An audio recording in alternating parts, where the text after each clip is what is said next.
Nasib nahas menimpa 3 anggota keluarga di Jalan Tebet Barat Dalam 2, Tebet, Jakarta Selatan, Minggu, tanggal 21 Januari tahun 2024 siang. Kepala keluarga, S, istri S yakni T, dan anak perempuan mereka, D, tewas di tempat saat sedang berkumpul bersama. Tembok sebuah SPBU roboh dan menimpa lapak milik S dan T, yang posisinya menempel dengan tembok itu. Sehari-hari, lapak itu juga dijadikan sebagai warung makan. 3 orang, 1 keluarga meninggal dunia di tempat, ujar Yoki selaku Komandan Regu Rescue Sudin Damkar Jakarta Selatan Sektor Tebet di lokasi, Minggu. Dalam peristiwa itu, terdapat 1 korban yang selamat.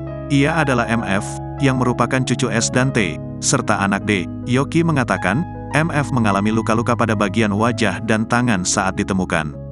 Luka-luka yang dialami tidak cukup parah, dan kondisi kesehatannya stabil, karena MF dilindungi oleh D. Saat tembok roboh, ibunya kayaknya melindungi dia. Karena si anak ini kami temukan tertutupi badan ibunya. Jadi si ibu yang ketiban tembok langsung, ujar Yoki. Sebelumnya, kerabat korban, Doni mengatakan bahwa S dan T tinggal di sebuah lapak yang menempel dengan tembok SPBU itu. Lapak itu juga mereka gunakan sebagai tempat usaha berupa warung makan. Kata Doni, S dan T sudah tinggal di daerah Tebet sejak tahun 1970-an. Keduanya baru tinggal di tenda itu sekitar 3 atau 4 tahun. Rumahnya dijual, terus pindah-pindah kontrakan. Enggak ada uang, jadinya tinggal di tenda, ujar Doni. Namun, S dan T sedang tidak berjualan saat kejadian.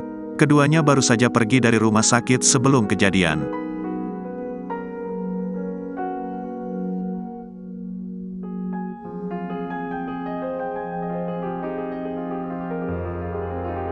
Download Tribun X sekarang, menghadirkan lokal menjadi Indonesia.